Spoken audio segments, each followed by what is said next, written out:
Hello everyone.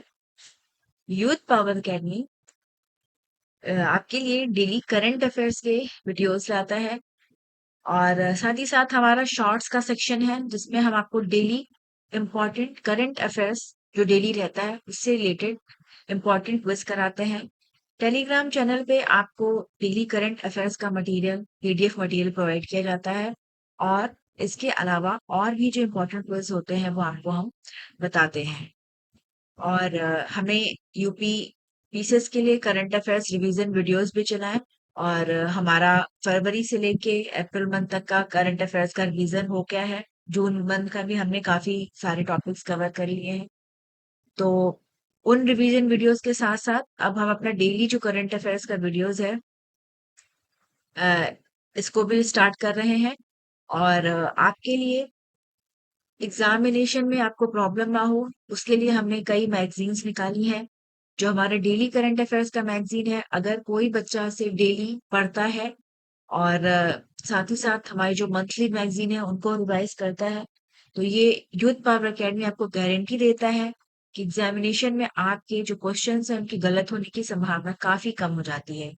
हमारा जो material है ये एक पूरी हमारी टीम मिलकर प्रिपेयर करती है और इसमें हम डिटेल में जो भी आर्टिकल्स इंपॉर्टेंट निकलते हैं करंट अफेयर्स से रिलेटेड उसको खुद बनाते हैं। और जो हमारी मैगजीन्स हैं वो डिफरेंट लैंग्वेजेस में भी आपको अवेलेबल कराई जाती है। न सिर्फ हिंदी और इंग्लिश, बाकी और भी हमारी जो भाषाएं हैं उनमें भी आपको ये मैगजीन्स अवेलेबल कराई जाती हैं। तो चलिए स्टार्ट करते हैं। 1 नवंबर है आज और 1 नवंबर की अगर हम बात करें तो हमारा जो पीडीएफ मटेरियल है वो हमने इसको यूपीएससी और बाकी जो स्टेट सर्विसेज की कॉम्पिटिटिव एग्जाम्स होते हैं उनको ध्यान में रख के बताया बनाया है। जीएस पेपर 1, 2, पेपर 3 इनके अकॉर्डिंग जो भी, जैसे अगर आर्ट हिस्ट्री कल्चर से रिलेटेड इंपॉर्टेंट आर्टिकल्स हैं तो वो आपको अलग सेक्शन कराते हैं। फिर हेल्थ एजुकेशन सोशल इश्यूज के अलग रहता है।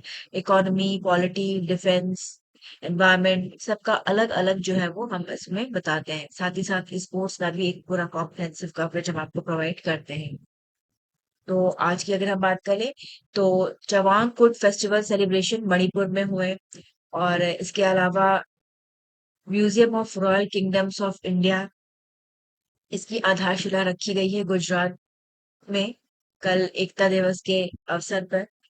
इंटरनेशनल आर्य महासम्मेलन का आयोजन हुआ है। फिर हेल्थ एजुकेशन सोशल इश्यूज की बात करें तो माई भारत 2.0 इनिशिएटिव। साथ ही साथ सुप्रीम कोर्ट की रूलिंग आई है लॉयर क्लाइंट प्रिविलेज पे। पॉपुलेशन सेंसस तो 2027 का जो टेस्टिंग है सेल्फ इन्यूमरेशन मॉड्यूल आज से शुरू हो जाएगा।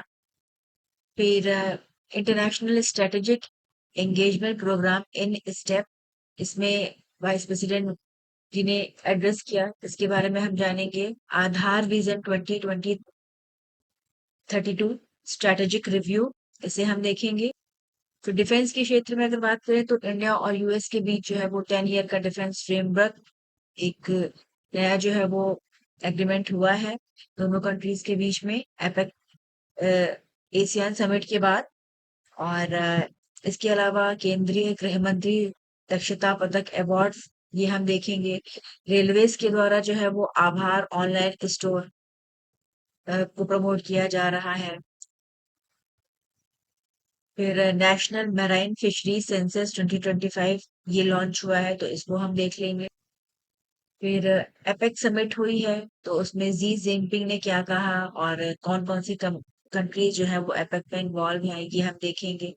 इसके अलावा भारतीय जो नेवी है अ, ये मैरीटाइम इवेंट्स कौन होस्ट करेंगे फरवरी 2026 में, तो ये हम आगे अपना वीडियो में देखेंगे। साइंस टेक से रिलेटेड अगर हम देख लें तो शेंजाओ 21 स्पेस मिशन लॉन्च हुआ है, ये चाइना का मिशन है। और इसके अलावा स्पोर्ट्स की अगर हम बात कर लें तो फेडे चेस वर्ल्ड कप 2025 का इनॉग्रेशन हुआ गोवा में। ये सारे हमारे जो टॉपिक्स हैं वो आज हम इसको आगे देखेंगे। सबसे पहले अगर हम बात करें तो चवांग कुड फेस्टिवल, ये सेलिब्रेशन स्टार्ट हुए हैं मणिपुर में। तो ये जो फेस्टिवल है चवांग कुड फेस्टिवल ये नॉर्थ ईस्ट रीजन में होता है। और अगर इसकी हम बात करें तो इसमें हार्वेस्टिंग सीजन जो होता है, जैसे कि अनाज उगाया जाता है, धान की खेती होती है, तो एंड टाइम जो होता, तो इसमें ईश्वर की के प्रति ग्रेटिट्यूड को बताया जाता है कि सक्सेसफुल तरीके से जो है वो खेती का काम हो गया। और इसमें कई तरह के कल्चरल इवेंट्स होते हैं, डांस होते हैं, फोक डांस होता है, गेम्स वगैरह होते हैं। तो आपके एग्जामिनेशन में अगर चिन कुकी मीजू कम्युनिटीज आ गया, तो ये आप बता लेंगे कि ये मणिपुर से रिलेटेड है। और फेस्टिवल अगर आ गया कि चवांग फेस्टिवल कहाँ का है, तो ये नॉर्थ ईस्ट इंडिया का है, मणिपुर में ये स्पेशल सेलिब्रेशन होता है हार्वेस्टिंग फेस्टिवल का। ये हार्वेस्टिंग का एंड जो है वो इसको माना जाता है। और इसको जो है वो ऑफिशियली रिकॉग्नाइज किया गया। और 1982 में इस फेस्टिवल के टाइम पे जो है वो स्टेट हॉलिडे वहां पे घोषित किया जाता है। फिर नेक्स्ट अगर हम देखिए तो जनजातीय गौरव वर्ष पर पखवाड़ा सेलिब्रेशंस, ये अनाउंस किया गया था मिनिस्ट्री ऑफ ट्राइबल अफेयर्स के द्वारा। और 1 नवंबर से 15 नवंबर तक के बीच में जनजातीय गौरव वर्ष का ये एक अंत है। और इस पखवाड़े में जो है वो 150वीं बर्थ एनिवर्सरी जो सेलिब्रेट हो रही है धरती आबा भगवान बिरसा मुंडा जी का, उसको जो है वो मनाया जाएगा। और 2 सप्ताह ये पूरा सेलिब्रेशंस चलेगा। और इसमें बहुत सारे ऑर्गेनाइजेशन जो है वो भाग ले रहे हैं, जैसे tribal research institute, Eklavya model residential schools, TRIFED, ये सब इसमें पार्ट करेंगे।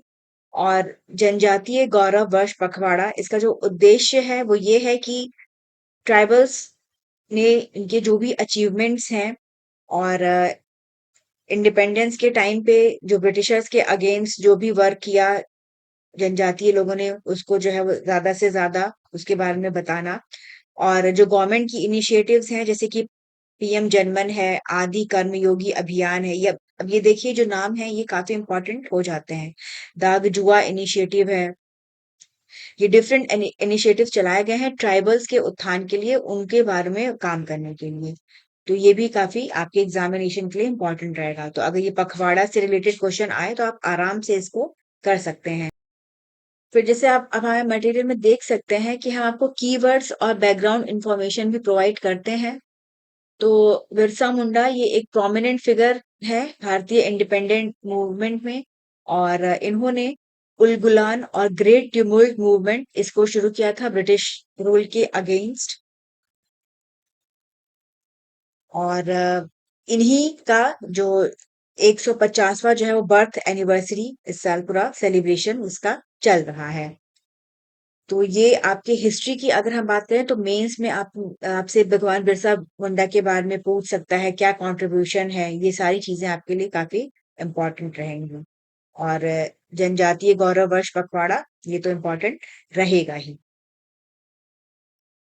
फिर museum of royal kingdoms of India, 31 अक्टूबर को स्टैचू ऑफ यूनिटी है गुजरात में, एकता नगर में। तो वहां पे आधारशिला रखी गई museum of royal kingdoms of India की। और बताया जा रहा है कि इसके लिए 367 करोड़ का लगभग इसका कॉस्ट आएगा। और इसमें काफी सारी गैलरीज बनेंगी और फ्यूचर जनरेशन्स को इंस्पायर करने के लिए, साथ ही साथ उनके अंदर यूनिटी की भावना और सैक्रिफाइस की भावना को बढ़ाने के लिए जो है वो इसमें कई सारी ऐसी चीजें रहेंगी जिनसे उनके अंदर ये भावना इनकलकेट हो। और अगर हम museum of royal kingdom of India की बात कर लें तो ये एक तरह से नेशनल रिपोजिटरी का काम करेगा, जिसमें कि भारत का जो हेरिटेज है, रॉयल हेरिटेज, उसको दर्शाया जाएगा। और जब भारत आजाद हुआ 15 अगस्त 1947 को, तो जो ब्रिटिश एडमिनिस्ट्रेड टेरिटरीज थी, और उसमें जो है वो करीब 550 से ज्यादा प्रिंसली स्टेट्स और किंगडम थे। तो उनके बारे में इसमें पूरा बताया जाएगा। प्रिंसली स्टेट्स के इंटीग्रेशन में सरदार वल्लभ भाई पटेल जी ने एक अहम भूमिका निभाई थी। और उन्होंने अपनी डिप्लोमेसी के तहत और निगोशिएशन के तहत जो भी स्टेट्स थे उनको भारत में जोड़ने का काम किया था। तो ये हमारे लिए काफी इंपॉर्टेंट रहेगा। और ये जो म्यूजियम बन रहा है, ये इस तरह से बनाया जा रहा है कि ये जो हमारी नेशनल एजुकेशन पॉलिसी है 2020 उसको ध्यान में रखते हुए है, ताकि एक बढ़िया जो है वो जो यूथ है उनका होलिस्टिक डेवलपमेंट हो, उनको एजुकेट किया जा सके, उनको हमारी हिस्ट्री से रिलेट कराया जा सके और उनके अंदर यूनिटी और इंटीग्रिटी की भावना को बढ़ाया जा सके। नेक्स्ट अगर हम देखें तो इंटरनेशनल आर्य महासम्मेलन 2025 इसका इनॉग्रेशन हुआ और दिल्ली में प्रधानमंत्री मोदी जी ने एड्रेस किया इवेंट को। और यहाँ पे महर्षि दयानंद सरस्वती जी, इनका इस बार 200वां बर्थ एनिवर्सरी सेलिब्रेशन चल रहा है और इसी के लिए जो है वो स्पेशल प्रोग्राम जो हो रहे हैं। गुजरात में भी इनके लिए स्पेशल प्रोग्राम हुए हैं। और आर्य समाज की अगर हम बात कर लें तो आर्य समाज का इंडिया के इंडिपेंडेंस जब भारत जो है वो ब्रिटिशर्स के अधीन था, तब उस टाइम पे इसने सामाजिक जो है उसके रिनायसा के लिए काफी काम किया, उत्थान के लिए काम किया, स्पेशली वुमेन के लिए काफी सारे काम किए, लड़कियों के लिए और वुमेन के लिए पढ़ाई लिखाई का कार्यक्रम शुरू किया गया। इसके अलावा वेदों का जो है वो उचित इंटरप्रिटेशन करने की कोशिश की गई, शास्त्रार्थ किए गए। और स्वामी दयानंद सरस्वती जी एक बहुत महान विजनरी थे और उन्होंने जो है वो नेशनल कॉन्शियसनेस की भावना को जगाया। कास्ट डिस्क्रिमिनेशन को इन्होंने रिजेक्ट किया और कई सारे इंस्टीट्यूशंस का उल्लेख किया गया है प्रधानमंत्री जी के द्वारा, जिसमें कि गुरुकुल कांगरी, गुरुकुल कुरुक्षेत्र, डीएवी इनको बताया गया। तो इस बार आपके एग्जामिनेशन में आर्य समाज का ही पूछा जा सकता है क्योंकि इनकी 200 बर्थ एनिवर्सरी सेलिब्रेट हो रही है दयानंद सरस्वती जी की। तो ये एज ए पर्सनैलिटी भी आपके एग्जामिनेशन में आ सकता है और आर्य समाज के बारे में भी आपसे पूछा जा सकता है। तो ये आपको याद रखना होगा। और जैसे कि आप देख सकते हैं बैकग्राउंड इंफॉर्मेशन में आपको डिटेल में आर्य समाज के बारे में पूरा डिस्क्रिप्शन है। तो अगर आप बैकग्राउंड इन्फो और कीवर्ड्स को ध्यान से पढ़ते हैं तो आपका एग्जाम में काफी हेल्प होगा। फिर माई भारत 2.0 का शुरुआत हुआ और माई भारत युवा मेरा युवा भारत की अगर हम बात करें तो ये एक गवर्नमेंट ऑफ इंडिया का इनिशिएटिव है जिसको कि 31 अक्टूबर 2023 को लॉन्च किया गया था। और ये एक ऑटोनॉमस बॉडी है under ministry of youth affairs and sports.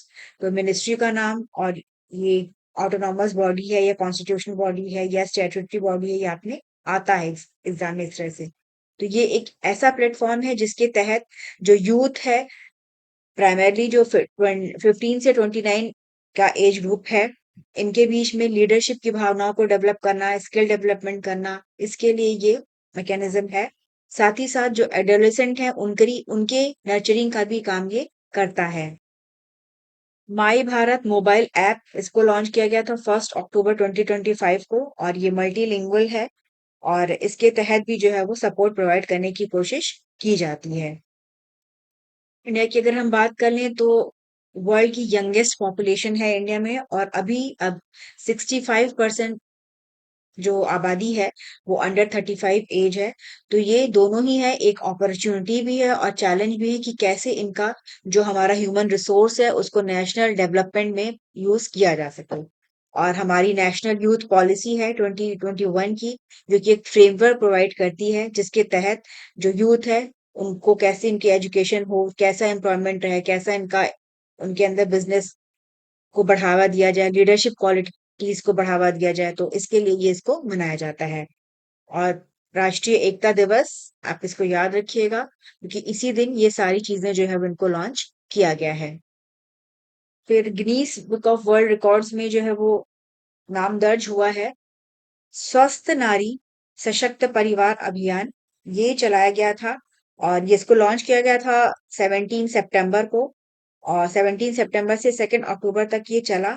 इसमें नेशन वाइज कैंपेन चला और इसमें 3 रिकॉर्ड्स जो है वो बने हैं, जैसे कि most people to register for a health care platform in 1 month, most people to sign up for breast cancer screening online in a week, और थर्ड है most people to sign up for vital science screening online in 1 week eight state level. तो ये 3 record जो है वो दर्ज हुए हैं और ये पोषण माह में पूरा चला है और इसमें ध्यान दिया गया है कि कैसे जो महिलाएं हैं उनका हेल्थ इम्प्रूव किया जाए, न्यूट्रिशन इम्प्रूव किया जाए, एडोलसेंट गर्ल्स और चिल्ड्रन को भी अ, इसमें जो है वो बेनिफिट प्रोवाइड किए गए हैं। तो ये आप इनिशिएटिव नाम याद रखिएगा क्योंकि अब इसने जो है वो नया बुक ऑफ वर्ड्स जो है वो बनाया है।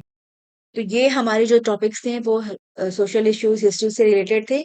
अब नेक्स्ट अगर हम देखें तो पॉलिटी से रिलेटेड सुप्रीम कोर्ट का एक जजमेंट आया है और उसमें कहा गया है कि जो भी इन्वेस्टिगेटिंग एजेंसीज हैं वो लॉयर्स को समन नहीं कर सकती हैं, उनको फोर्स नहीं कर सकती हैं कि जो उनका प्रोफेशनल कम्युनिकेशन होता है अपने अपने क्लाइंट्स के साथ उसको डिस्क्लोज करें। और कोर्ट ने बताया है कि एबिलिटी ऑफ लॉयर्स लॉयर्स के को भी एक प्रोटेक्शन है। इनका एक फंडामेंटल राइट है अंडर आर्टिकल 19(1) जी और 21 ऑफ द कॉन्स्टिट्यूशन, जिसके तहत इनको प्रोटेक्शन है कि वो बिना किसी डर के जो है अपना जो क्लाइंट है उसको प्रोटेक्ट कर सकें। साथ ही साथ एडवोकेट्स एक्ट 1961 इसमें भी इनको प्रोटेक्शन प्रोवाइड किया गया है। तो ये आपके प्रीलिम्स में ये पूछा जा सकता है, इस तरह से इसको फंडामेंटल राइट से कनेक्ट करके इसको ये आ सकता है। फिर सुप्रीम कोर्ट का एक और रूलिंग आया है और इसमें इन्होंने मैंडेट किया है कि गुरुवयूर श्री कृष्ण टेम्पल ये केरला में है और यहाँ पे अ, वृश्चिकम एकादशी का जो है वो बहुत सदियों से जो है परंपरा चली आ रही है। तो जैसे पूजा होती है वैसे होगी। यहाँ पे उदय स्थमना सनराइज टू सनसेट पूजा होती है और जस्टिस के जी के माहेश्वरी विजय विश्नोई इन्होंने डायरेक्टिव जो है वो किए। एक प्ली आया था कि किस प्रकार से जो है पूजा होनी चाहिए नहीं होनी चाहिए, इसको लेके विवाद था। तो इस पे जो है वो सुप्रीम कोर्ट का ऑर्डर आया है। तो आपके एग्जाम के लिए जो टेम्पल का नेम है कौन से स्टेट में है ये काफी इंपॉर्टेंट हो जाता है, ये पूछा जा सकता है क्योंकि कभी कभी टेम्पल्स के नेम और स्टेट्स के नेम जो है वो प्रीलिम्स में मैच करने में आ जाते हैं। फिर vice president Shri CP Radhakrishnan इन्होंने एड्रेस किया थर्ड एडिशन को of international strategic engagement programme या इन स्टेप।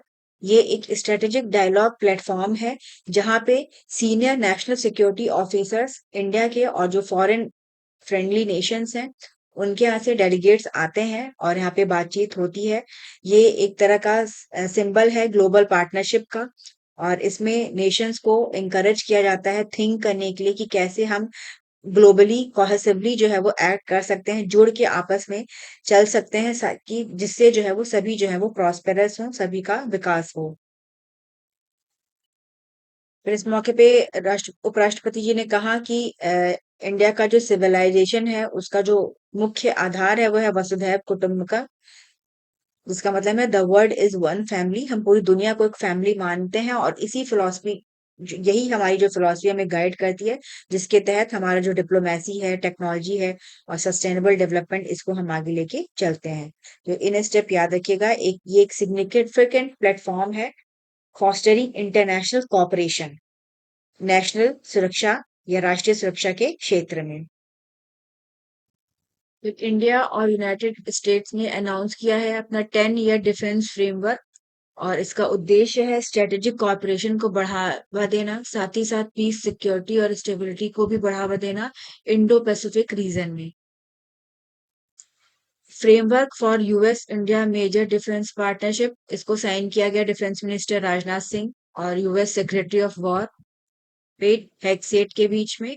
और ये 12th Asian defence ministers meeting plus Kuala Lumpur Malaysia में ये फ्रेमवर्क साइन किया गया है। इस फ्रेमवर्क में जो कॉपरेशन है उसको और बढ़ावा देने की बात कही गई है और जो लाइक माइंडेड पार्टनर्स हैं जैसे कि क्वाड क्वाड की अगर हम बात कर लें तो इसमें जापान ऑस्ट्रेलिया इंडिया और यूनाइटेड स्टेट्स आते हैं और कैसे जो है जो वेपन्स हैं ऑफ मास डिस्ट्रक्शन है उनको रोकने का काम किया जाए और कैसे इनोवेशन को बढ़ावा दिया जाए, एडवांस टेक्नोलॉजी को बढ़ावा दिया जाए। तो इससे रिलेटेड इसमें सारी बातें कही गई हैं। इंडियन रेलवेज प्रमोट करेगा लोकल टैलेंट को थ्रू आभार ऑनलाइन स्टोर। आभार ऑनलाइन स्टोर की अगर हम बात करें तो इसे गवर्नमेंट ई मार्केट प्लेस के द्वारा इसको बनाया गया है और यहाँ पे आपको एक्सक्लूसिव चीजें मिलेंगी जो कि central cottage industries khadi village industries इनसे रिलेटेड है। इसमें हैंडलूम और हैंडीक्राफ्ट के प्रोडक्ट्स को शो किया जाएगा और जो वोकल फॉर लोकल कैंपेन है उसको प्रमोट करने का काम किया जाएगा इस स्टोर के थ्रू। और ये वन स्टेशन वन प्रोडक्ट को कॉम्प्लीमेंट करेगा जितने भी रेलवे स्टेशन हैं across India. One station one product की अगर हम बात कर लें तो ये रेलवे स्टेशन पे जो लोकल सामान है उनको प्रमोट करने का काम करता है। इसके अलावा one district one product scheme, इसको गवर्नमेंट ऑफ उत्तर प्रदेश के द्वारा चलाया गया और इसका भी उद्देश्य है regional development, balance regional development across all districts of the state. Economy का अगर हम देख लें तो इंडिया का जो फर्स्ट 6 मंथ है 2025-26 फिजिकल ईयर का, इसमें जो फिजिकल डेफिसिट है वो 36.5% है और लास्ट ईयर के कंपैरिजन में ये थोड़ा ज्यादा है। लास्ट ईयर इसी सेम टाइम फ्रेम में 29.4% फिजिकल डेफिसिट को पाया गया था।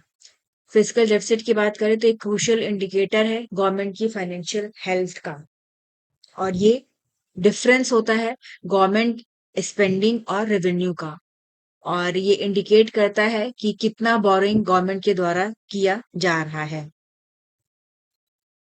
तो union minister of state for fisheries, animal husbandry and dairying, इन्होंने ऑफिशियली लॉन्च किया house hold enumeration phase of national marine fisheries census 2025 और इन्होंने अर्ज किया है, बोला है कि जितने भी ऑफिसर्स हैं, एनुमरेटर्स हैं, ये इंश्योर करें कि जो भी फिशरमैन हैं, फिश वर्कर्स हैं, उनको रजिस्टर किया जाए।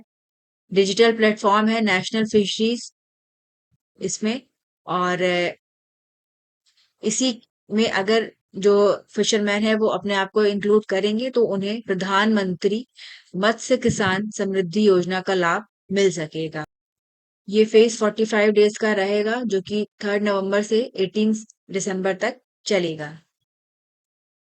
नेशनल मैरीन फिशरी सेंसर की अगर हम बात करें तो ये पीरियोडिकली होता है असेस करने के लिए कि क्या कंडीशन है जो फिशिंग कम्युनिटीज हैं और क्या प्रॉपर स्ट्रक्चर है या नहीं। साइंस एंड टेक्नोलॉजी का अगर हम देख लें तो शेंजो 21 स्पेस मिशन लॉन्च हुआ और ये लॉन्च हुआ है जिक्वान सैटेलाइट लॉन्च सेंटर, ये नॉर्थ वेस्ट चाइना में है और ये मिशन जो है वो 7th मिशन है त्यांगोंग स्पेस स्टेशन का, जिसे हेवनली पैलेस भी कहा जाता है और इंटरनेशनल स्पेस स्टेशन के अलावा त्यांगोंग स्पेस स्टेशन है चाइना का और यहाँ पे चाइना का जो एस्ट्रोनॉट्स गए हैं उनमें एक यंगेस्ट मेंबर्स को भी इंक्लूड किया गया है और उनका नाम है वू फी। फिर लास्ट अगर हम देखें तो फिडे चेस वर्ल्ड कप 2025 इसका इनॉग्रेशन गोवा में हुआ और ये श्यामा प्रसाद मुखर्जी इंडोर स्टेडियम ताइलियोगो गोवा में संपन्न होगा और 23 इयर्स के बाद ये प्रेस्टिजियस टूर्नामेंट इंडिया में हो रहा है। ये 31 अक्टूबर से 27 नवंबर तक चलेगा और इसमें 206 प्लेयर्स फ्रॉम 82 कंट्रीज जो हैं पार्टिसिपेट करेंगे। इंडिया के जो टॉप चेस प्लेयर्स हैं इनमें है गुकेश डी, प्रज्ञानंद आर, बीजली सो और अनीश गिरी और इसमें प्रधानमंत्री जी ने जो इनॉग्रेशन सेशन हुआ इसमें बोला कि जो चेस है वो चतुरांग से मिलता जुलता है और चतुरांग का वर्णन जो है वो हमारे हिस्ट्री में मिलता है, दोनों गेम जो है वो एक दूसरे से रिलेटेड हैं। तो ये आज का सारा करंट अफेयर्स से रिलेटेड इंपॉर्टेंट टॉपिक्स थे और आप हमारे चैनल को लाइक करिए और सब्सक्राइब करिए। साथ ही साथ टेलीग्राम पे आप हमसे जुड़िए ताकि आपको डेली करंट अफेयर्स की पीडीएफ और क्विज जो है वो प्रोवाइड कराए जा सकें।